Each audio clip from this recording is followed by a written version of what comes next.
Aloha! Mint Fox here. Just look at you, all excited to activate your new Mint mobile account. I love it.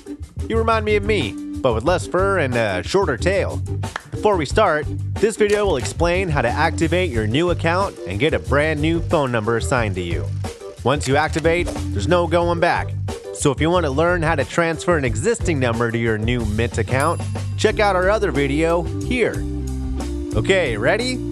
First thing you do is open up the old internet browser and go to mintmobile.com. Then click on Activate over here on the toolbar. Now take the card your SIM came in and flip it over to the back side. You'll find an 11-digit code up here in the top corner.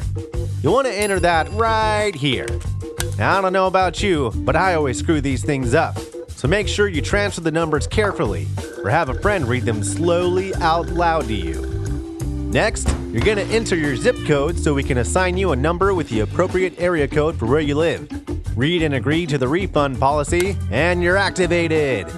The last thing to do is make sure your data settings are all updated so you can send group and picture messages. And we've got a video for that one too. Not so hard, right? Until next time, adios, Fox Migos.